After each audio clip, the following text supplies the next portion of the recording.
Rabbi shrah li sadri wa yassir li amri wahlul 'uqdatam min lisani yafqahu qawli waj'alni waziran min ahli.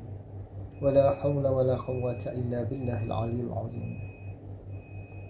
Alhamdulillah, kita bersyukur kepada Allah Subhanahu wa taala kerana dengan pilihannya, maka pada hari ini kita dapat meneruskan lagi pengajian kitab Ihya Ulumuddin yang sudah pun masuk tahun yang ke-13, kali yang ke-276 bagi kuliah di Surau Cahaya, Surau An-Nur.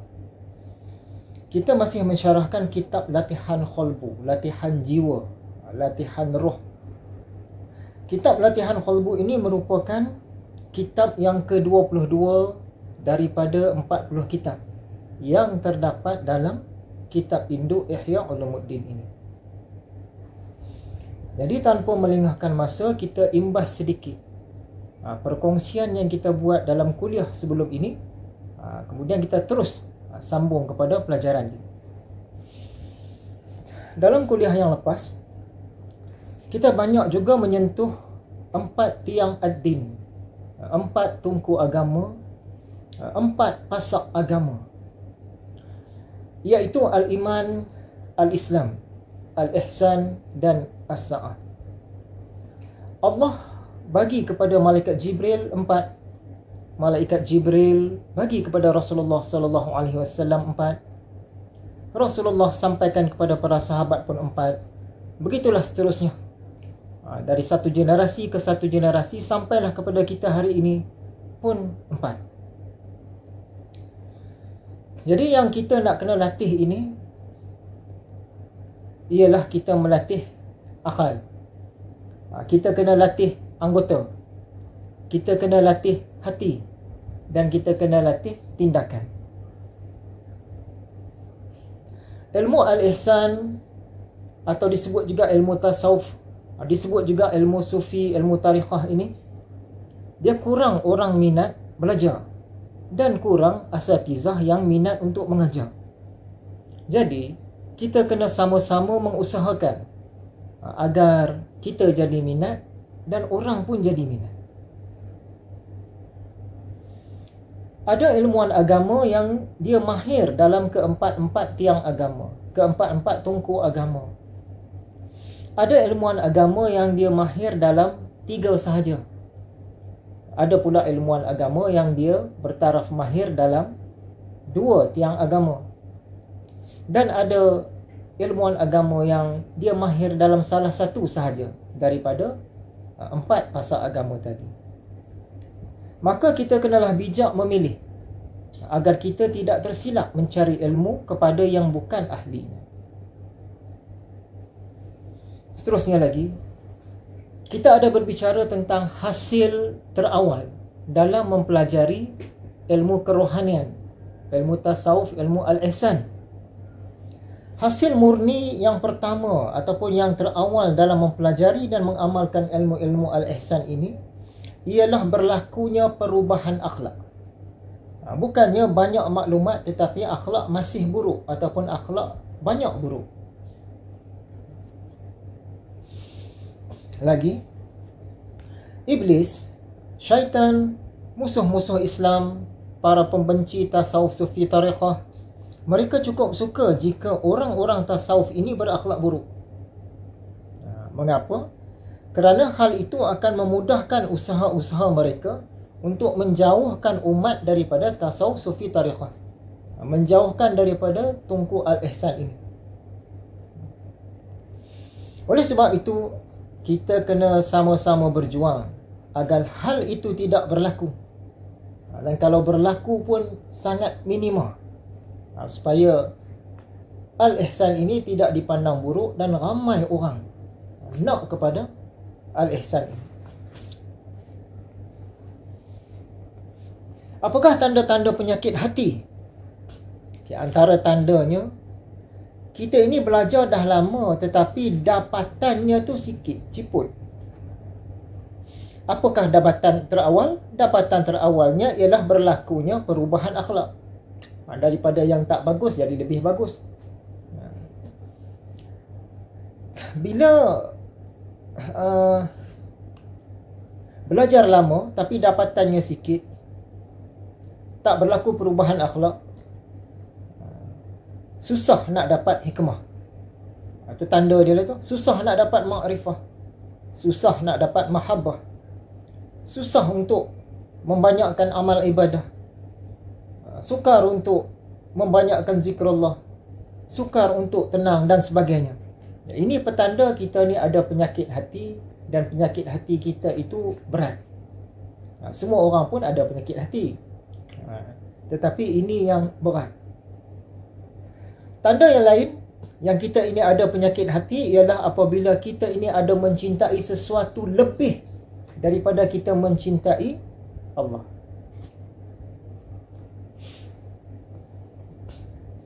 Macam mana cara nak tahu kekurangan diri?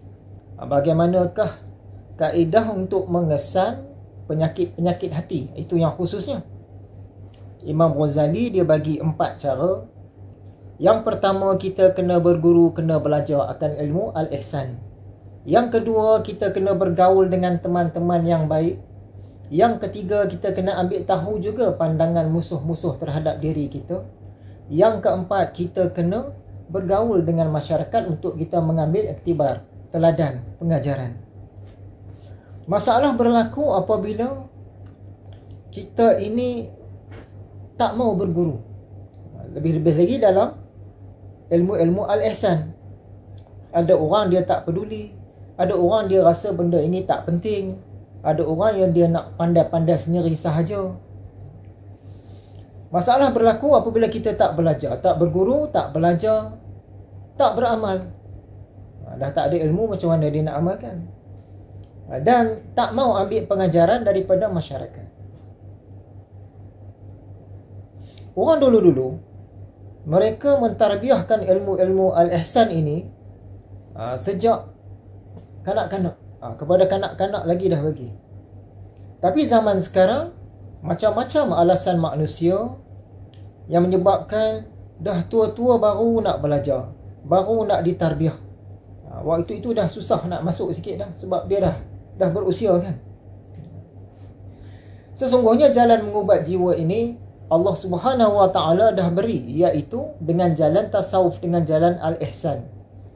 Jika kita mencari jalan-jalan lain untuk mengubat jiwa, dia mungkin kemungkinan besar tak sembuh, kemungkinan besar sikit saja sembuh, dan kemungkinan besar jika sembuh pun dia tidak berlanjutan lama. Allah dah bagi dah.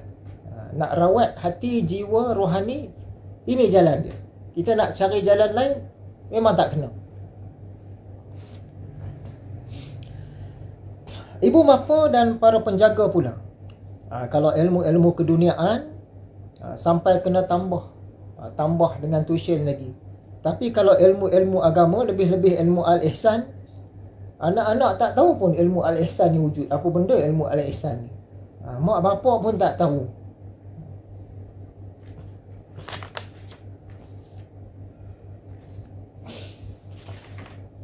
Lagi yang kita kongsikan dalam kuliah yang lepas,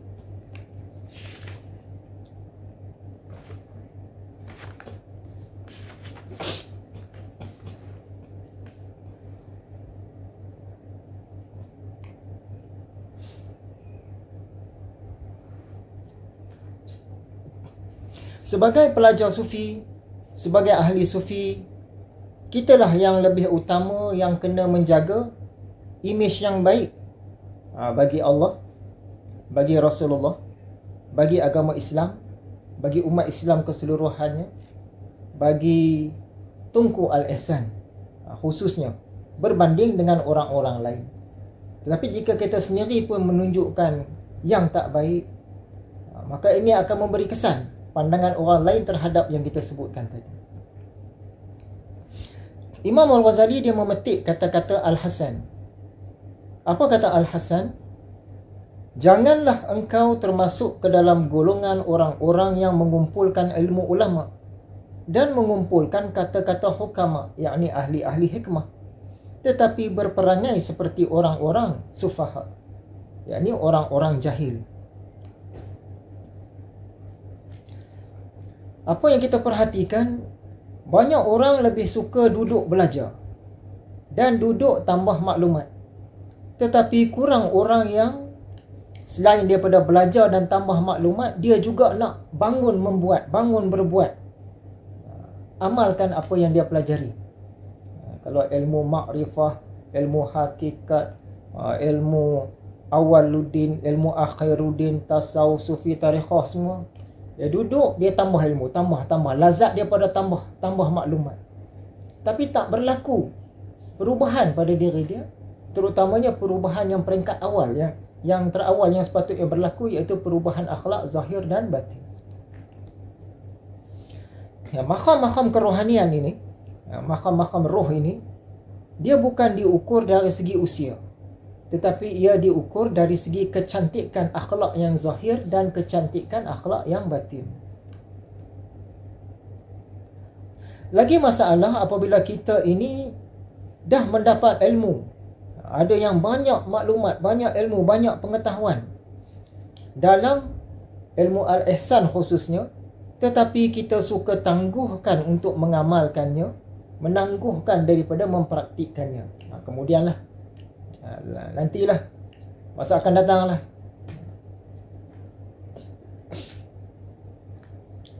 Umumnya, adab mengatasi ilmu. Walau kuat ilmu, tetapi lemah adab dan akhlak, lemah adab dan lemah akhlak, maka akan lemah dah dan kuranglah dapatan mujahadah. Sebahagian pelajar sufi ini, mereka terlambat sebab lebih suka mencari dan kumpul maklumat berbanding berusaha keras untuk mengamal dan mencapai matlamat. Di situ duduk masalah. Jadi itulah antara yang kita sentuh dalam perkongsian kuliah sebelum ini. InsyaAllah kita nak masuk pelajaran untuk malam inilah, untuk kali inilah.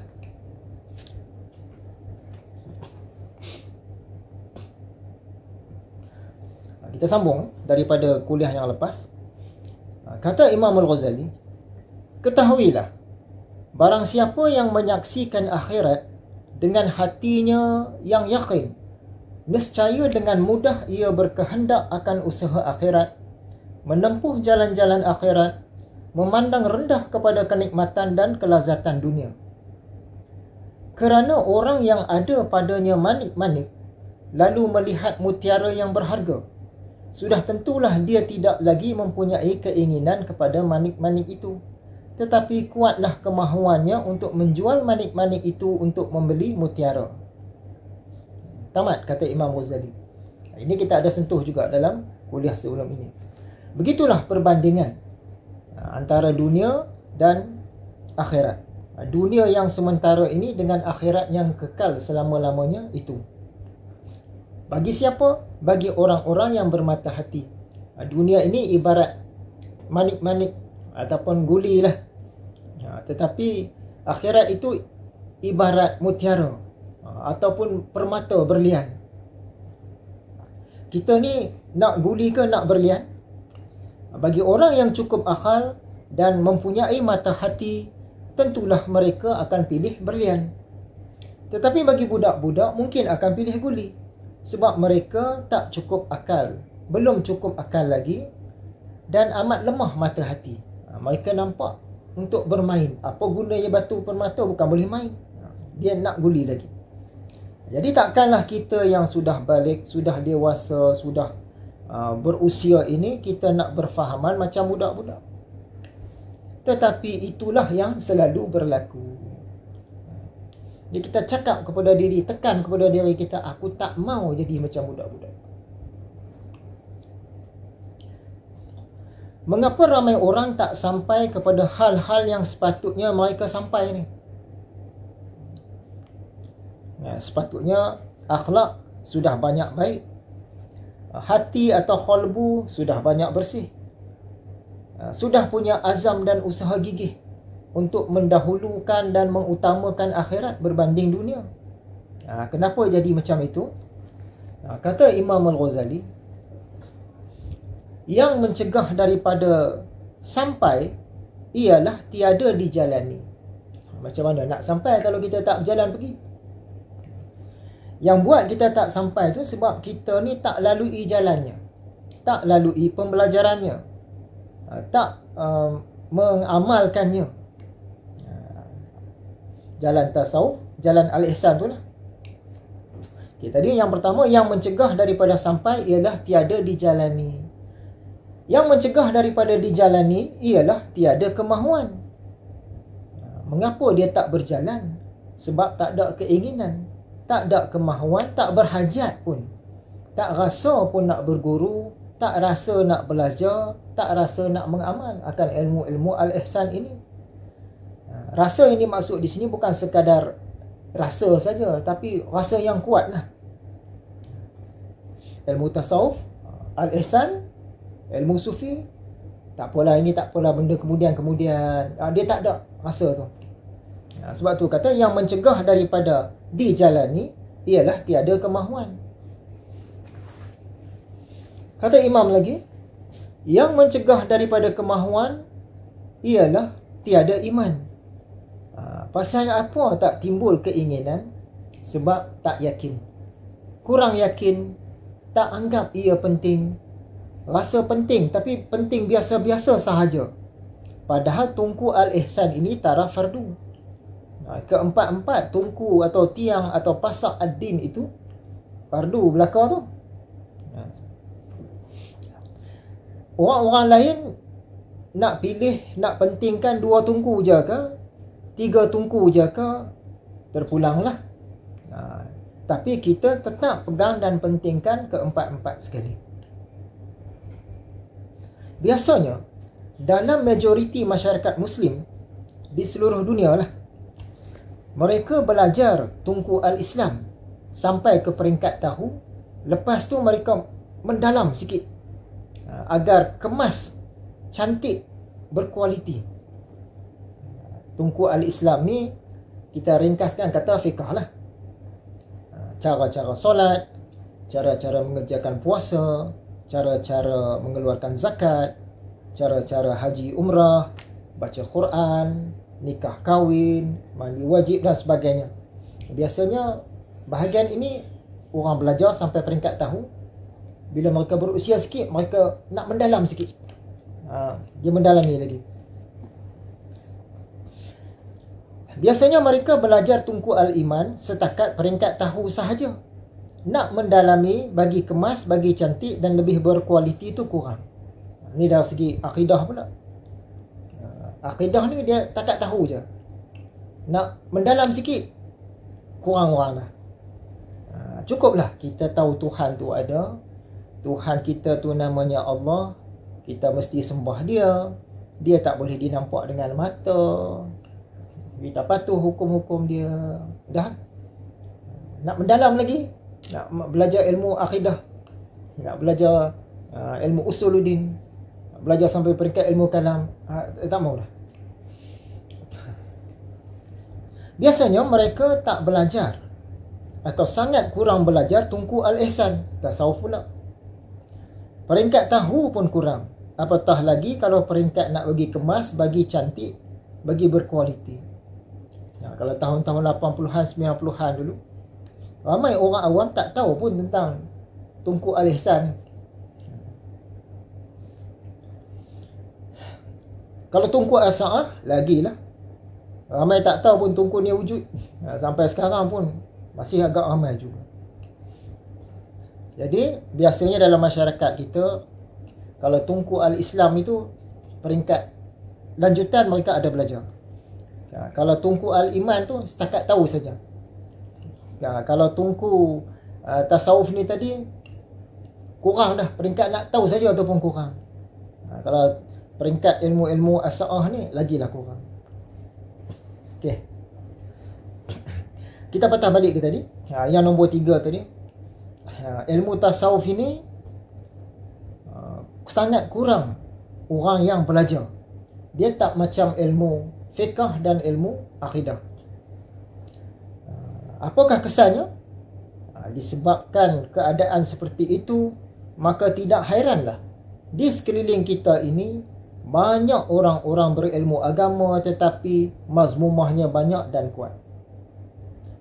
Banyak pemimpin yang bijak-bijak tetapi mazmumah banyak dan kuat. Banyak ahli politik yang rajin bekerja tapi mazmumah banyak dan kuat. Hampir semua remaja bersekolah. Kalau zaman Imam Ghazali dulu, tak ramai orang yang ke pusat-pusat belajar ni. Tapi kalau zaman sekarang ni, bersekolah ni hampir semua lah. Kalau remaja ni. Tetapi mazmumah banyak dan kuat. Kadang-kadang dan selalu-selalu juga kita pelik juga dengan orang-orang kita ni.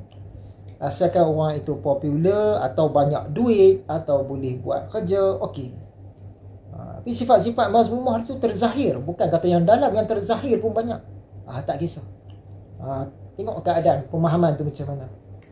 Buruk dari segi mazmumah, tak apa. Janji dia popular, atau dia banyak duit, atau dia boleh buat kerja dan sebagainya. Sambung Imam Al-Ghazali, dan sebab tiada iman, yakni tiada keyakinan, ialah kerana tiada orang-orang yang memberi petunjuk, tiada orang-orang yang mengingatkan, dan tiada ulama-ulama Allah yang menunjukkan kepada jalannya. Dalam kuliah sebelum ini pun kita ada bagi tahu pengajian-pengajian fiqh iaitu Tunku Al-Islam ini, ramai yang nak mengajar dan ramai yang nak belajar. Pengajian-pengajian akidah Tunku Al-Iman agak ramai nak ajar dan agak ramai nak belajar. Pengajian-pengajian tasawuf Tunku Al-Ihsan tak ramai nak mengajar dan tak ramai nak belajar.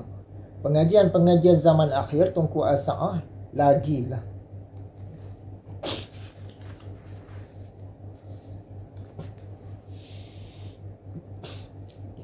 Kita nak belajar ini kena ada keinginan, kena ada kemahuan. Tak ada kemahuan tak jadilah. Kita ulang sedikit apa kata Imam Ghazali tadi.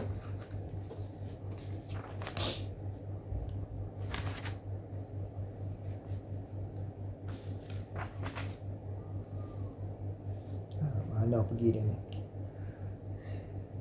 Yang mencegah daripada sampai ialah tiada dijalani. Yang mencegah daripada dijalani ialah tiada kemahuan. Yang mencegah daripada kemahuan ialah tiada keyakinan. Yang mencegah daripada keyakinan ialah kerana tiada orang-orang yang memberi petunjuk, tiada orang-orang yang mengingatkan, dan tiada ulama-ulama yang menunjukkan kepada jalannya Allah. Jadi kemahuan ni, kalau kita nak bagi dia kuat, kita kena buang hijab-hijabnya.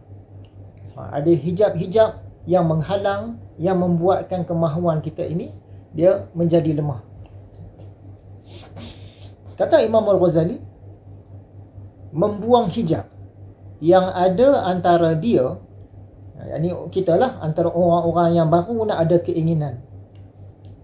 Membuang hijab yang ada antara dia dan kebenaran, antara dia dan hak.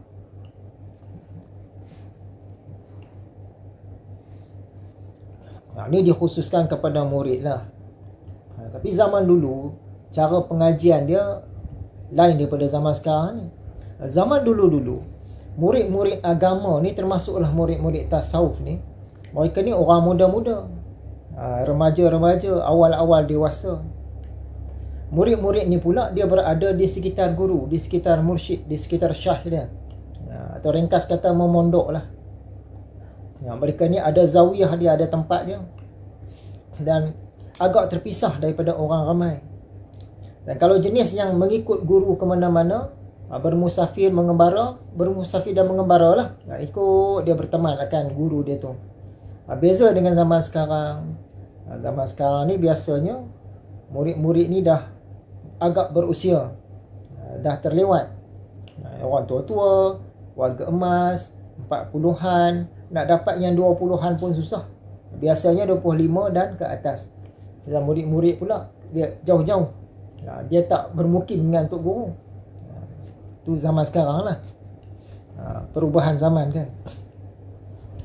Apakah hijab-hijabnya? antara kita ni dengan kebenaran. Ada 4 hijab kata Imam Al-Ghazali. Yang pertama hijab harta, yang kedua hijab kemegahan, yang ketiga hijab takhlid, yang keempat hijab maksiat. Terangkat atau terbuang hijab-hijab ini atau menipis hijab-hijab ini, insya-Allah kuatlah keinginan kita kepada Allah, kepada agama dan khususnya kepada ilmu-ilmu al-ihsan. Selagi tak terangkat, selagi tak nipis, selagi tebal hijab tu, keinginan pun melemah. Hijab harta,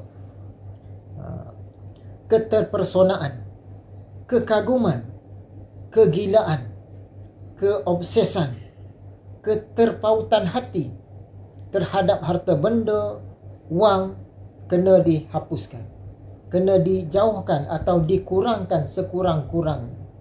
Bukan kata tak ada duit, tak mau duit langsung, harta langsung. Bagaimanakah caranya? Antara caranya, kita kena biasakan memenuhi keperluan-keperluan. Yang kehendak. Kalau boleh elak. Jangan melayan kehendak. Layan keperluan itu memang dah kena dah. Jangan melayan kehendak. Yang kedua, hijab kemegahan. Kita nak nama, nak pujian, nak sanjungan, keterkenalan, kepopularan, tumpuan dan sebagainya. Cara nak membuang hijab ini ialah dengan merendahkan diri. Kita kurangkan ke tempat-tempat yang ramai orang, tempat tumpuan orang. Elakkan buat sesuatu yang mengundang perhatian orang. Hijab ketiga, hijab taklid. Kita ringkaskan dia ni, nak suruh kita ni jangan taksub. Sekiranya kita dah taksub, maka hilanglah kita punya kewarasan. Kerana ketaksuban ini menghapuskan kewarasan. Kewarasan pula menghapuskan ketaksuban. Jadi kita jangan sibuk-sibuk dengan perjidalan, dengan debat. Lebih-lebih lagi kepada orang yang baru-baru, peringkat awal belajar. Imam Ghazali kata, jangan sibuk dengan perjidalan, dengan debat semua ni. Murid-murid utamakan mujahadah. Khususnya yang baru-baru lah, yang kata baru nak berjalan ni tadi.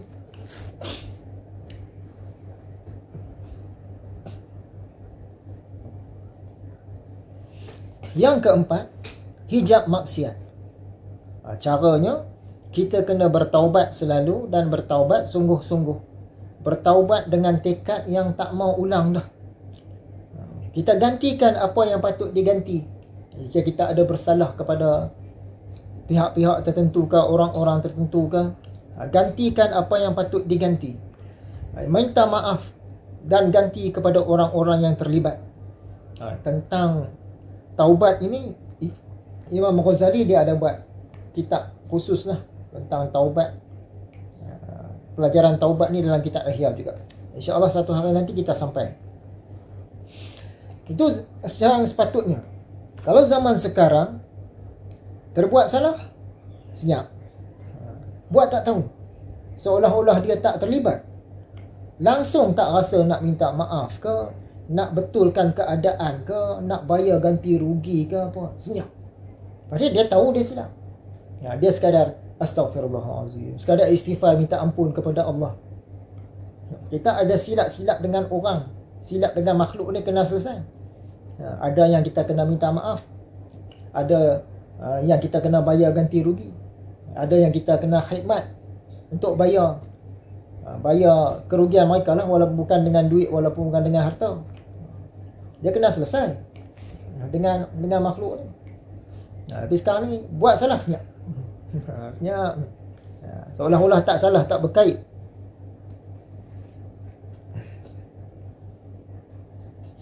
Jadi hijab-hijab ini, ia melemahkan keinginan. Kalau dulu terasa nak belajar, sekarang tak rasa pun nak belajar. Sebab kita dah terkena hijab-hijab ni tadi.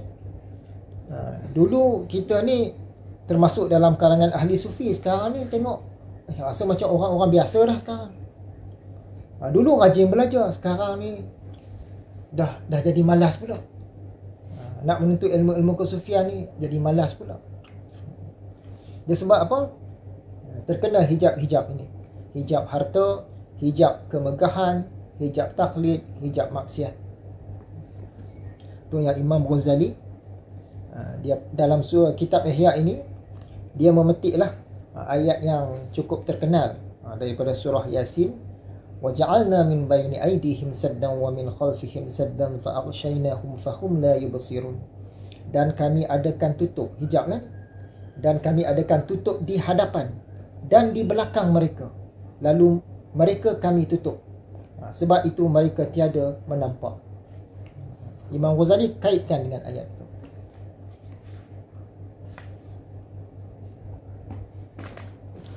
Seterusnya, kata Imam, apabila 4 syarat ini sudah selesai, apabila hijab-hijab yang 4 tadi tu makin nipis, hal itu ibarat orang yang sudah bersuci dan sudah mengambil wuduk, maka dia seolah-olah hendak mengerjakan solat. Yang 4 tadi ni kita dah bereskan, seolah-olah kita ni dah bersuci dan dah ambil wuduk dah. Nak sembahyang dah ni. Nak bersolat, lalu ia memerlukan kepada imam untuk diikutinya. Nak sembahyang, kena ada imam. Maksudnya, Imam Ghazali menulis, seseorang murid memerlukan kepada seorang syekh, yakni seorang guru, untuk menunjukkannya ke jalan yang benar. Sesungguhnya jalan agama itu sulit dan jalan syaitan itu banyak lagi terang. Orang yang tiada mempunyai guru yang akan menunjukkannya, nescaya dia akan dibawa oleh syaitan kepada jalan syaitan. Umumnya begitu. Tamat, kata Imam Ghazali. Masalah timbul apabila ada orang yang tak berguru dalam hal ehwal agama, khususnya tasawuf.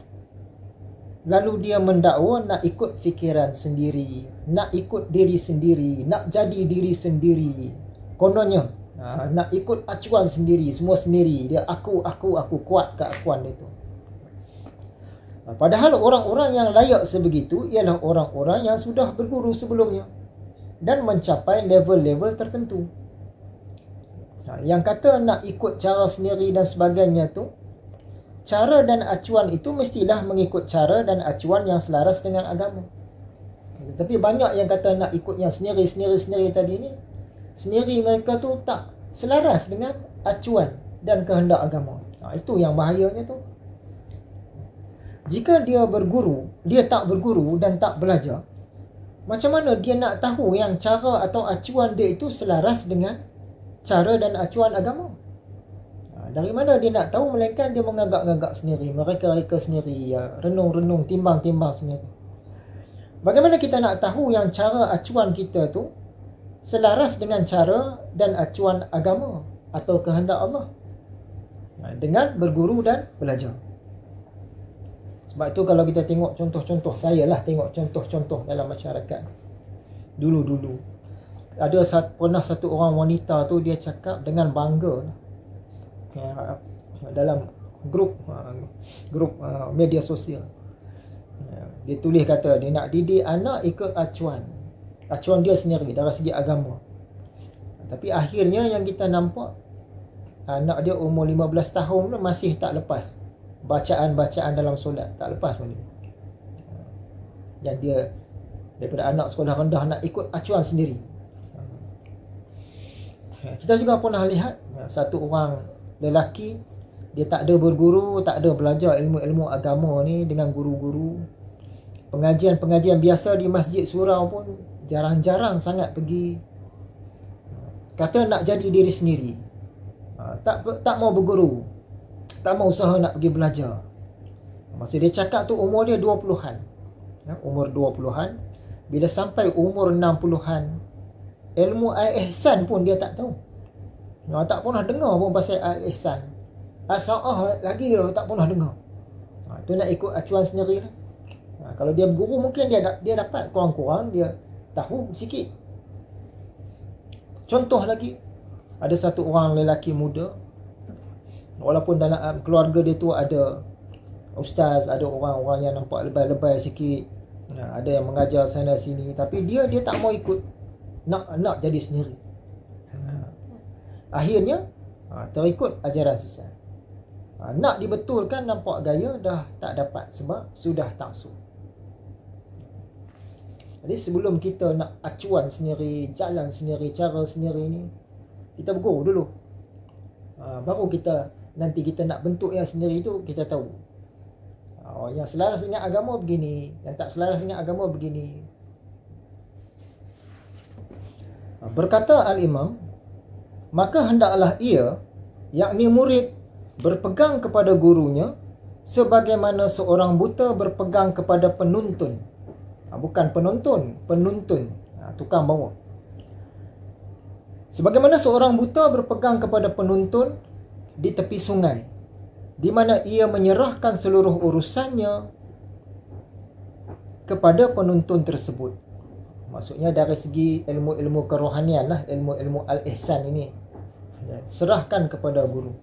Kita ikut saja guru tu, selagi tak nampak dia ni jadi tersesat ke apa ke, kita ikut. Seolah-olah kita ni orang buta, ikut saja dia punya tarbiyah, pendidikan dia, saranan-saranan dia, apa yang dia cegah kita buat, jangan buat.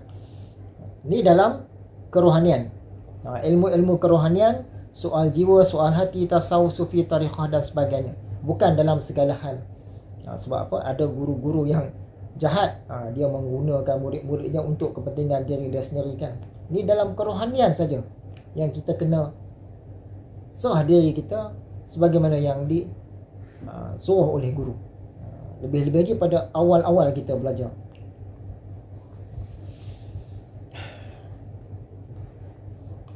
Jadi nampaknya setakat ini sahaja dulu. Sebagai kesimpulannya, soal hati ini sangat penting.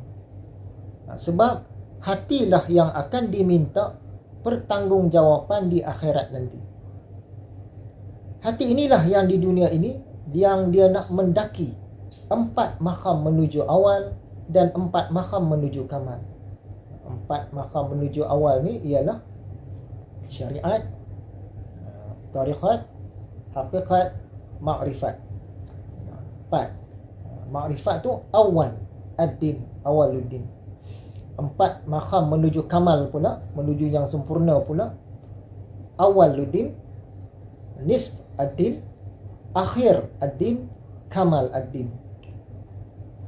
Jadi selagi kita masih bernyawa, tak ada istilah kata dah terlambat. Kita kena usaha dan ikhtiar, dengan usaha dan ikhtiar yang selayaknya.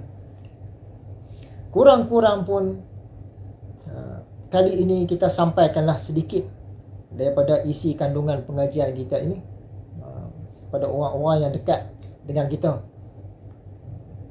Sebab manfaat untuk kita dan manfaat juga untuk orang yang lain. Sampaikan kepada saudara-saudara kita yang lain. Semoga keinginan kita dan orang-orang yang dekat dengan kita terhadap ilmu-ilmu tasawuf ini terus bertunas, terus membara, dan umat Islam seluruhnya juga. Harap-harapnya kita dapatlah menuju kembali ke jalan pulang, ke destinasi pulang, sebagaimana ular yang keluar dan menyusur kembali ke sarangnya. Kita ni nak menuju ke sebagaimana zamannya Arfos, Rasulullah sallallahu alaihi wasallam, 4 orang sahabat yang paling utama dan sahabat-sahabat utama yang lain. Macam mana hati mereka, macam mana akhlak mereka, kita nak ke situ dah. Sebab kita ni ibarat ular keluar daripada sarang, meninggalkan zaman Arfos, pusing jauh dah, macam-macam jadilah jalan pulang, nak patah balik dah. Kita nak situ. Dia sekadar itu saja. Jika ada salah dan silap, kita mohon banyak-banyak maaf, dan kita jumpa lagi.